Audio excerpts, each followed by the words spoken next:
Kobe Bryant will always be remembered as one of the most competitive players in the NBA. LeBron James and the Black Mamba were apparently always at each other's throats in their pursuit to become the top player, but that might not be entirely true. In today's video, we'll talk about LeBron remembering what Bryant told him on the first day he became a Laker and his chase for the NBA scoring title and other milestones. First off, LeBron opened up about his relationship with Kobe Bryant. Kobe was an outstanding player. His dedication, discipline, and drive to be the very best in the league were unmatched. And at just 18 years old, when he had just entered the NBA, he was already looking to compete against Michael Jordan, who had established himself as the greatest player of all time. So when LeBron James established himself as the next up-and-coming prodigy, the Mamba wouldn't let the new guy just get ahead of him. That's just how Kobe was. Throughout the course of his career, some 20 long years, Bryant and James saw each other as rivals. Their rivalry seemed to be one of the greatest in the basketball world. LeBron has recently opened up about his relationship with the later legend. James narrated the story of what Kobe told him when he joined the Los Angeles Lakers back in 2019. He was welcomed by the maestro with open arms. Not only did he congratulate him, but he was also the first one to show him Laker love. The Mamba made it a point to tell him they were a family now. James stated Kobe told him that the past was over and that he was part of a Laker family now. He also added that Bryant had told him to buckle up and hoped that they could bring home another ring. That it came from someone who'd competed with him for a long time meant a lot. And although the 37-year-old didn't tell us anything about his reaction, we bet he must have been shocked. Moving on, did Kobe actually mean it? For many, it was hard to believe that Kobe ever said something of that sort to LeBron, especially since he was always hard on his teammates and never gave them any quarter. So let's find out if he actually meant what he said or if the coaches put him up to it. Well, first of all, Kobe had his own reasons to be nice to LeBron. When the Lakers landed James, they were in a terrible place. The team comprised young and inexperienced players, and they had the status of one of the worst teams in the West. So Kobe wanted the star to take charge of the team and guide them towards victory. Needless to say, that's exactly what the 37-year-old did and turned the franchise into one of the favorites for the championship. Kobe was happy about James being a Laker, even if it didn't quite sound like Kobe. Nevertheless, James himself admitted while talking to the media that Bryant told him he was just one call away if he ever needed anything. That's right, he meant it all. The most amazing part of this whole thing is the fact that despite being a sorely competitive player and given the history between them, Kobe never felt insecure about James' arrival in Los Angeles. And that's why he's considered a legend. Up next, but what about their career-long rivalry? It wouldn't be entirely untrue to say that maybe the rivalry between the two was overstated. Kobe admitted wishfully some 4 years back he would have enjoyed playing alongside James during his prime. Yes, the Mamba had his reasons behind this. He argued that since James had great passing skills, it would have maximized his production.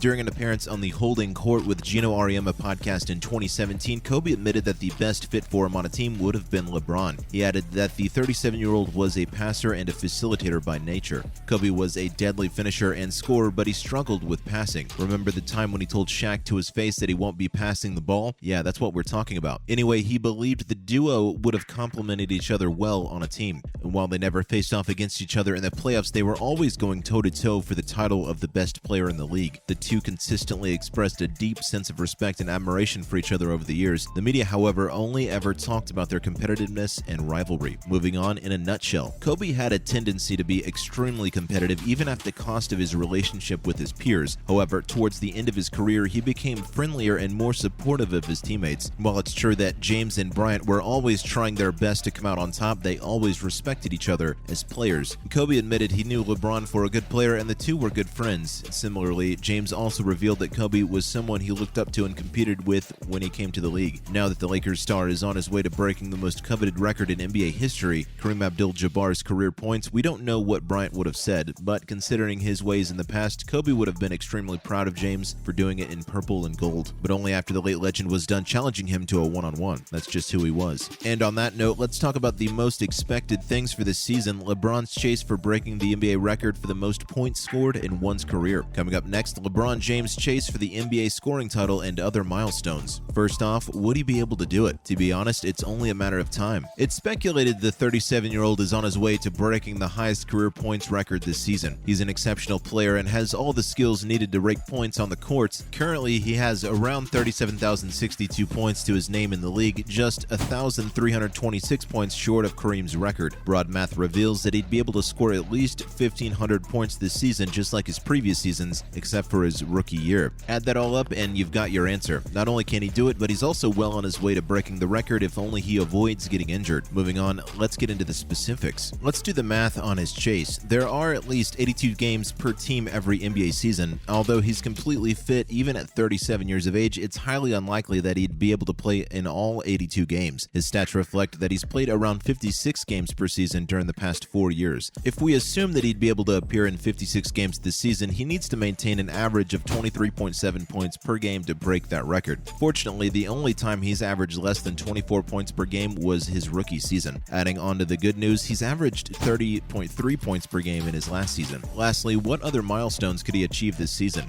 His biggest one for the season is undoubtedly breaking the career points record of Kareem Abdul-Jabbar, who's held the torch as the league's top scorer since 1985 when James was just a toddler. But that's not the only milestone he can achieve in terms of individual accomplishments this year. He's also on his way to passing Wilt Chamberlain for the second most 30-point games in league history. If he's able to post 7 more 30-point games, it'd bring his total up to 515, just 47 games short of the leader, Michael Jordan. Throughout his career, LeBron bagged most of his individual accomplishments with the distinction of being the youngest player to do so. However, that's not the case anymore. At 37 years of age, LeBron is among the oldest players in the league. He'd be able to pass Karl Malone for the second place on all-time in minutes played leaderboard, and at present he just needs 2,714 more minutes for this milestone. When it comes to LeBron's passing skills, he's also on his way to overtaking Magic Johnson on the all-time assist list. James is currently 7th on the list and just 97 assists behind Johnson for 6th place. For another individual milestone, James can pass up Paul Pierce for the 10th place on the all-time threes list, since he's trailing him by only 4. As for the free throws list, he ranks 4th and needs 543 more to pass Bryant for 3rd place. Although he won't be able to do it this season, it's still something that's in the pipeline. That's a wrap for this video. What are your thoughts on Kobe welcoming LeBron to the Lakers family upon his signing back in 2019? Let us know in the comments below. Make sure to give this video a thumbs up and subscribe to our channel for more videos like this. See you in the next one.